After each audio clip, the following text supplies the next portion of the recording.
Okay, I have a case here. This is SE2020.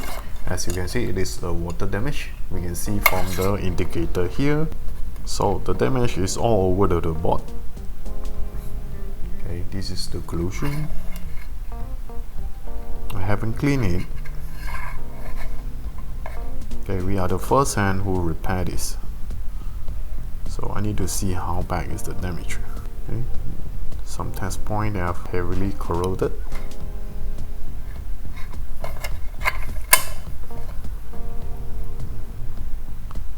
We already have removed the sticker behind.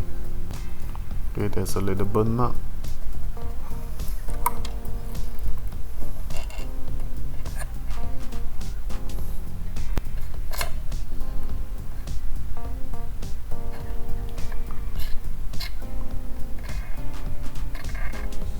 Well, okay, let's start clean.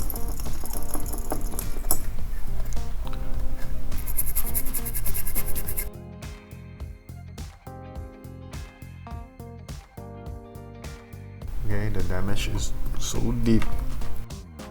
A high chance some of the IC that are affected. This shield need to be removed.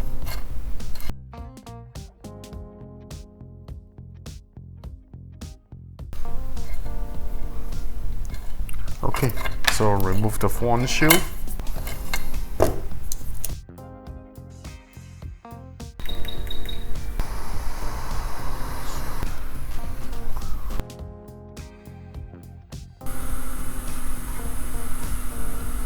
Well, just a little water damage inside the CPU area. Not much.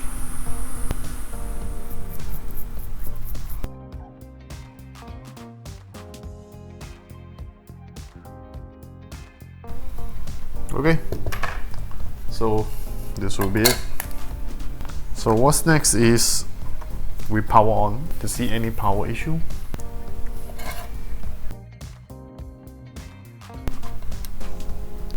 Okay, slowly.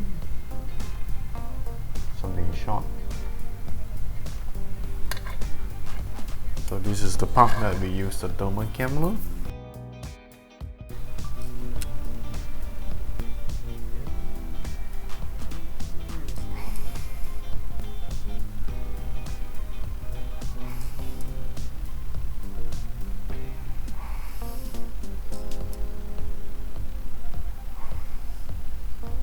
The brace that get hit up together is the lower corner here. So the place that get hit up is this guy and this guy. But this one is MOSFET, so he will not be the problem. Only this one. Just remove it.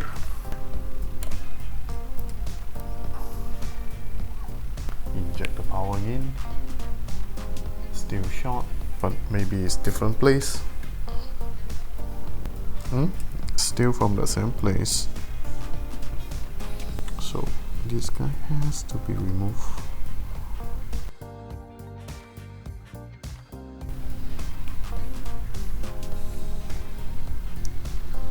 Oh, okay, the response is different.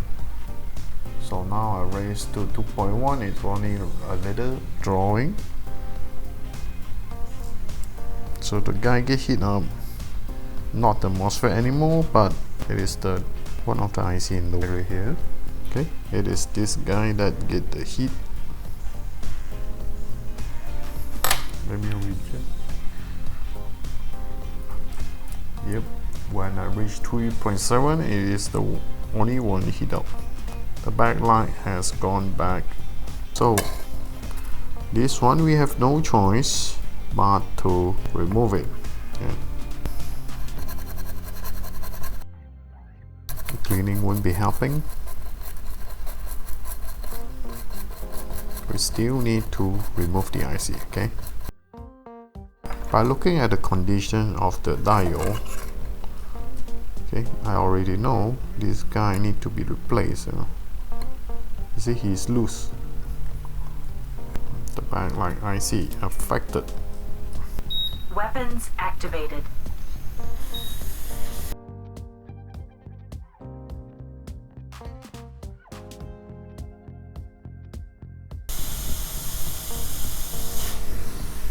Yeah, you know, that's the reason.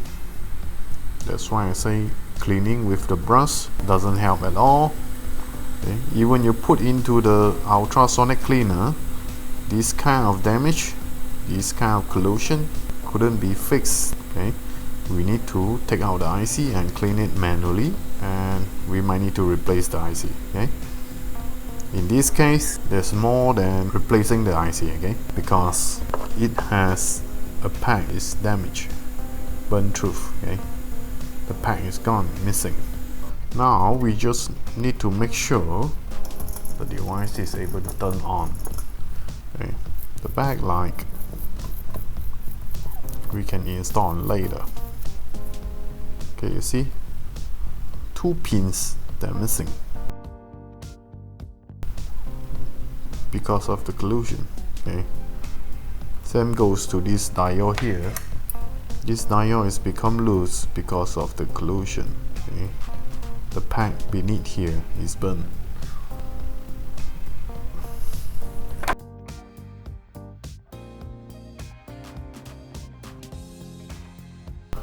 Okay, so we need to fix this pack. This pack has become half of it only. Okay, it's not entirely gone, we still can use it.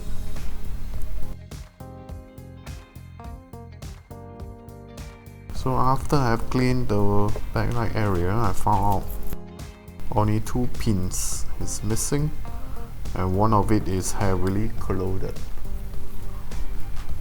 You still can fix it.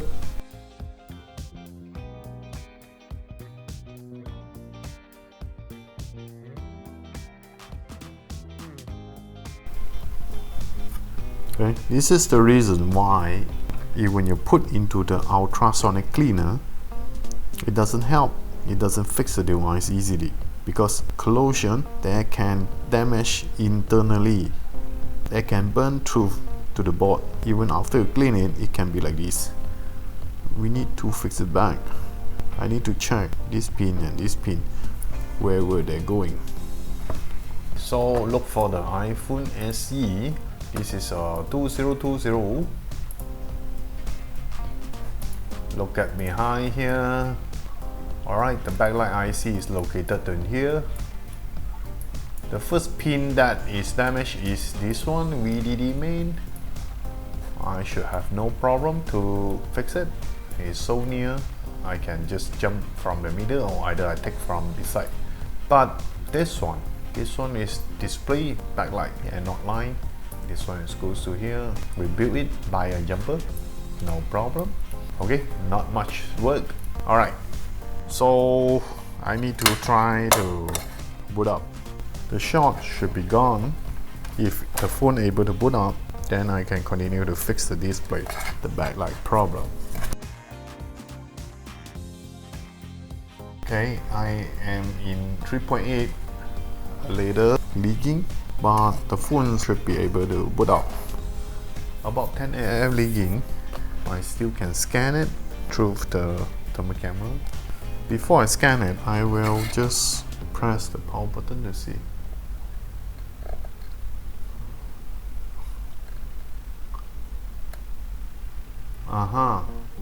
So you see the response is that low, blinking.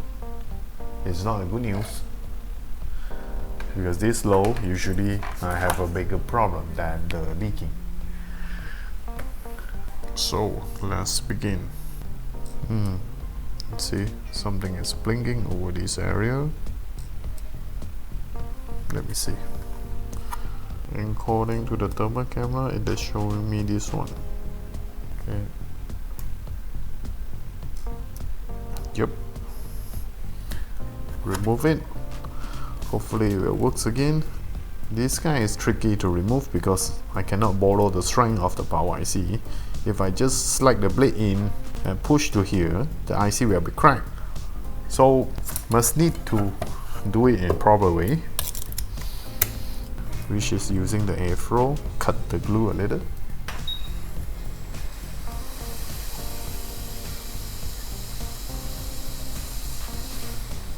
It's strange. Ah, yeah, I forgot. This model, the glue is soft glue, okay, not the hard glue. I can just slide in and push it out. Inject, try the boot up. Yep, still the same.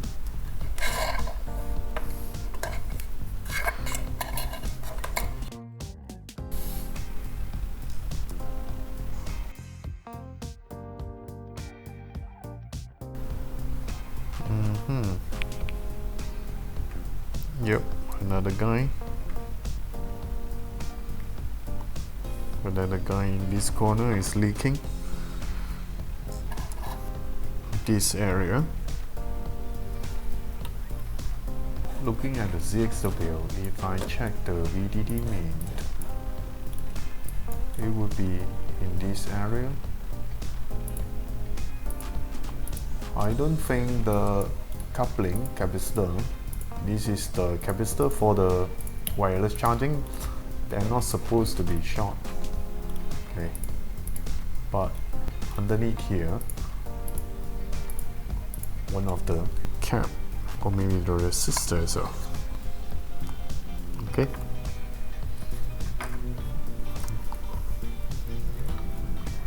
So clean it.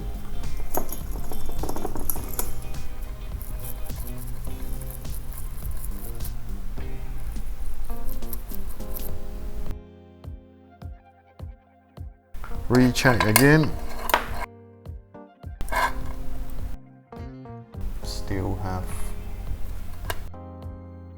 Still from the same area. Strange.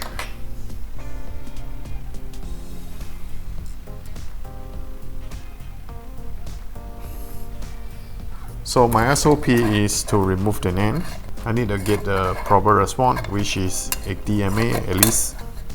By removing the NAND, it will force the device to go to the DFU because the response is too low.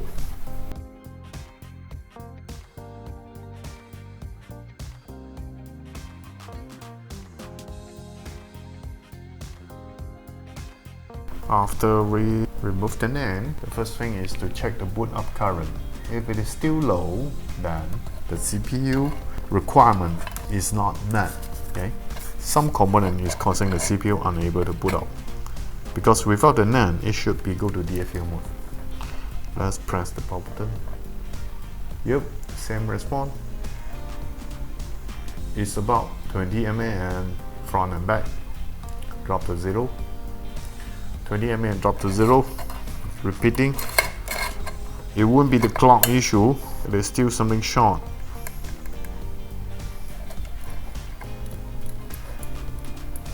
Okay, the problem is back to here.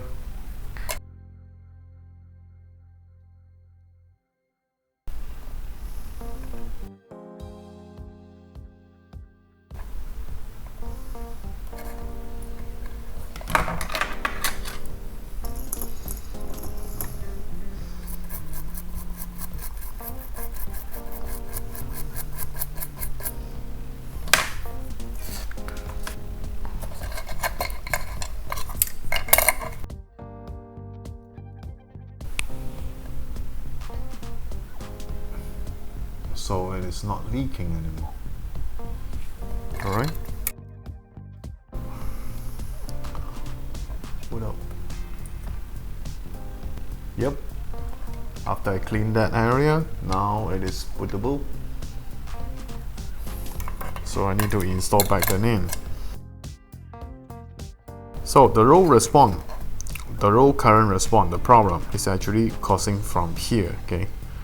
Field lines, they are responsible for the power, it causing the CPU requirement not met. The place that get affected earlier is on here, which is going to here to measure of the area. So the place get heat up is here. Somehow he is unable to pass through the power. So what's next is to reinstall the NAND and then check whether it is bootable.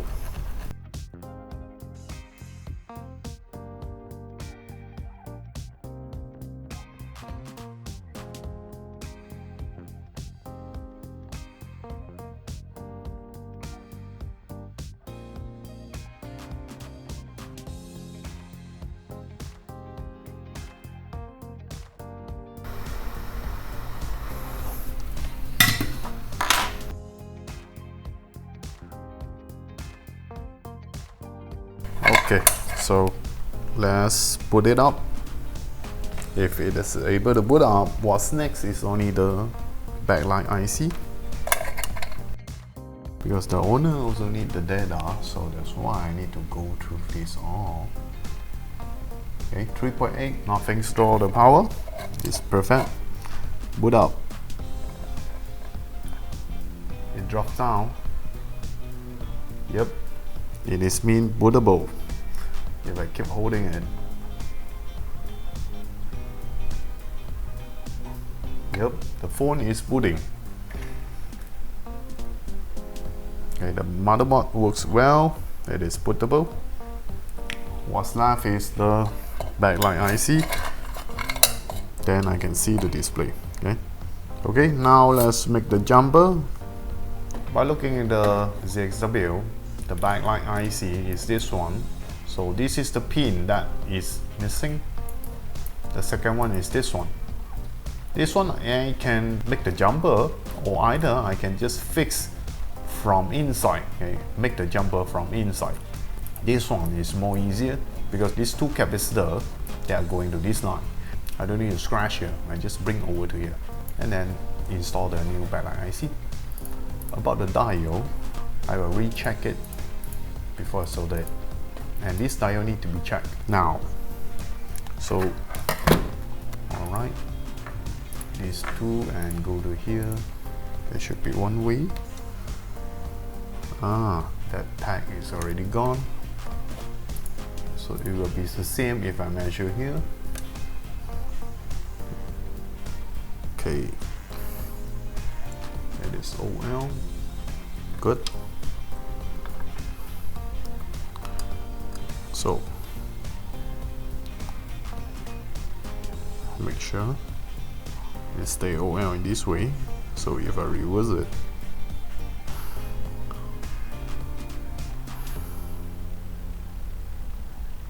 it also OL. So this dot to this cap. First black pin on here and then go to this capacitor. It is OL. Let's reverse it.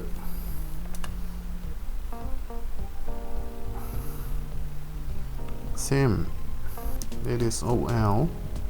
So which means this diode need to be resoldered or replaced.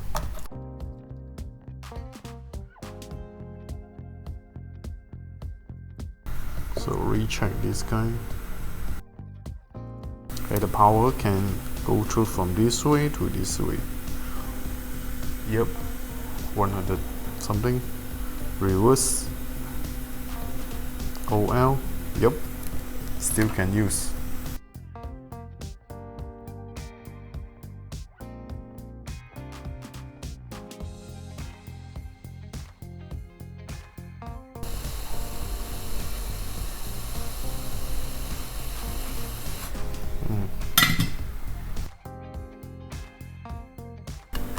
Okay, let's recheck it.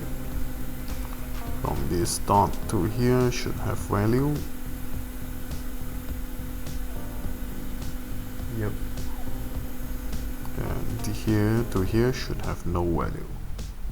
Alright. So what's left is only this diode. We need to check it. OL. Okay, yep, can use.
sure the LCD is it still working, but we're gonna try, okay?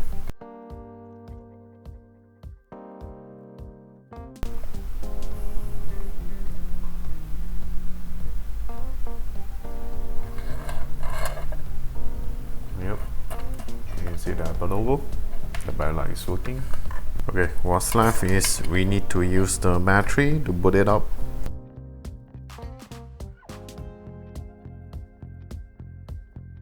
I'm not going to connect the camera and other things. I just need the battery connector. But I will try to clean it. We'll test it on later. But for sure the camera is affected, okay, because some legs they are already heavily clothed and it is loose.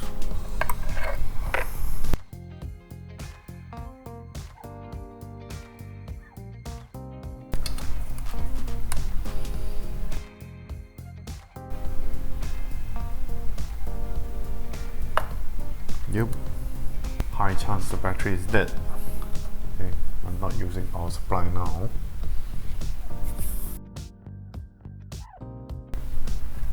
Okay, you see the charging logo. So I will leave the phone to charge and we check back later. Okay, so it is done.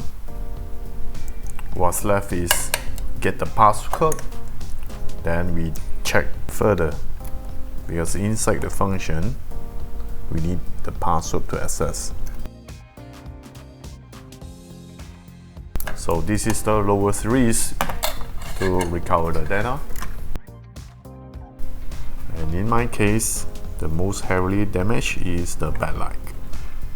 Okay, and before that it has a boot up issue, which we already have fixed it.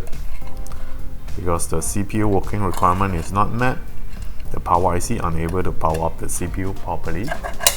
That's why it has a low current response. Normally people would just take out the CPU and move to another board, but I don't, because doing like that, it still has a small risk damage the CPU. It might cannot recover the data. So it's best you use the lowest risk to recover the data. The safest method to repair the motherboard. Repair with a minimum action, because such component cannot be replaced. Once the CPU is damaged, all the data will be gone. Okay, so that's it for the video. Hi everyone, I'm Lim. In case you are the end user, you are still watching this, you might have a few questions. So I will do a few FAQ in here. The first question that I get every day is, why not you just change the motherboard? The things you need to know about changing the motherboard: replace a new one. Changing the board also means the data will be gone. Your phone will start as a new phone. All the data is still from the old motherboard. The CPU and the hard disk, they are paired together. If you say why not move the hard disk into the new motherboard, it still doesn't work, because all the data inside they are encrypted by that CPU only. So if you want to move, you need to transfer both of them. So if you wish to recover the data, changing the motherboard is not an option. Second thing you need to know is, after you replace a new motherboard, every time you power on the phone, there will be a message saying your battery is not genuine. There might be another message saying your LCD, the display is not genuine. Why is that? It's because from iPhone XS and above, those new model of the iPhone, they can detect the battery is not come with this motherboard. Even the screen, he can tell it. If he has detected the battery is not from a same motherboard, he will give you such a message every time you power on the phone. You might think, it is not a big deal. Hey, what if you want to check the battery health and it is not there? So you can imagine those problems. And you might be asking, why not get the battery and the LCD together with the motherboard? If you get them all, it is almost same as buying another phone. So since you don't care the data, why not you just buy another phone? Getting all these parts from the technician, it won't be cheaper than you buying another one. So those are the reasons why we don't replace the motherboard. but we will advise you to transplant. Transplant is mean we move the CPU and the hard disk into a new motherboard. Doing so, you won't have any those kind of problem, and the data can be preserved. Data is not affected at all. But the case I had, why I don't transplant, is because I want to be sure the data is fully recoverable. Because by moving the CPU this step, there will be a small chance the CPU will be killed in the process. So I'm not going to explain why is that. Every other technician, they are the same. They cannot promise 100% it will be fully working. So if you really have a water damage case and you want a highest chance to recover the data, make sure you tell the technician, do not touch my CPU. So I guess that is for the video, and I see you on the next one. Bye.